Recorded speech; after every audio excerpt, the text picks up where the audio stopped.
Thank you, Mr. President. Members, as we debate this budget or these budgets in this last week of session, if we think about our public school children, it's actually for many of the 6 million kids their first week of schooling. And as I think about that, I can't help but think about what this proposed budget does to dismantle and to harm public education in California. Quite frankly, as I examine this budget, it does mean that those 6 million kids packing their little lunch boxes, going off to school, they're facing a cut of about $500 per child in each and every classroom in the 1,000 school districts in California. That's a major cut. And members, we all want to live within our means. I have no doubt we are all trying to be responsible. But let's not take this budget out of context. This isn't the only budget we've ever done. It's not the only series of cuts we've ever been asked to make. In fact, if we recall just last year's budget alone, not just cut, it slashed $32 billion. We are all trying to live within our means. This budget, added to last year's cuts, proposes an additional $8.3 billion in additional cuts. Members, we all want to live with our means. I believe that we can live within our means without actually being mean. With respect to public education, and since this is a budget, let me just acknowledge a few numbers.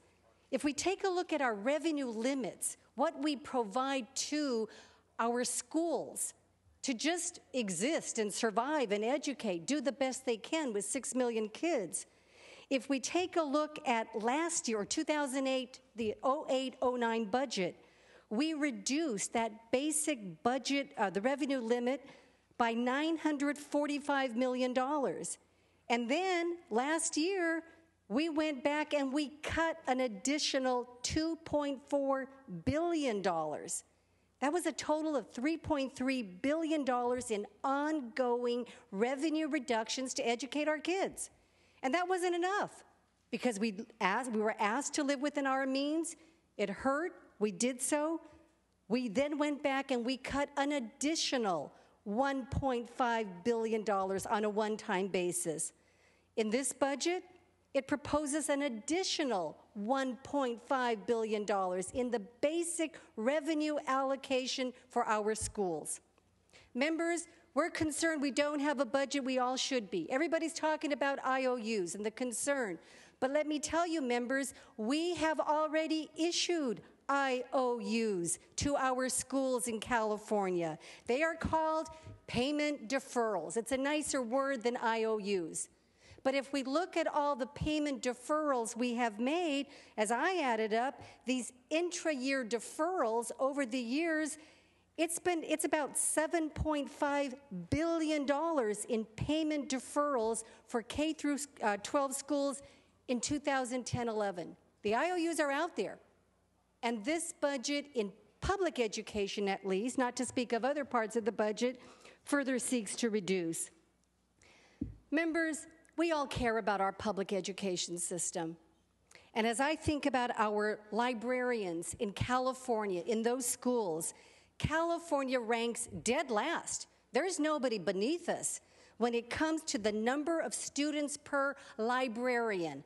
And literacy is the key to success in education. Did you know that our schools, our students, we average for every one librarian, over 5,000 kids for one librarian with all these cuts in public education. The rest of the nation averages 809 students. 809 students nationally, California over 5,000. Members, you've heard me on this floor. I think we can do more in public education, absolutely. And I have been an unwavering voice for education reform. We partnered with the President of this country, Secretary Arne Duncan, on a bipartisan basis to say, if we're going to invest in public education, we want reforms, and we are moving forward. This is not the time to turn back. On this first week of back to school, when we are in our last week of this ongoing budget dispute, Members, we can do more, we must do more, we shall do more. But looking at this budget, I am a no vote. I cannot afford, and I don't think our 6 million children can afford, I don't think the future of the state of California can afford an additional cut of $500 per student. Multiply that times the 6 million kids in California. We will live within our means, but to do so, we've got to ask everybody, the affluent and the poor, what more can they do in order to live within their means? There is room to negotiate, we should, and I would ask for a no vote on this measure until we come back with a budget that recognizes education and access to a quality education as the key to the economic engine of this great state. I respectfully ask for a no vote on this measure. Thank you, Senator Romero.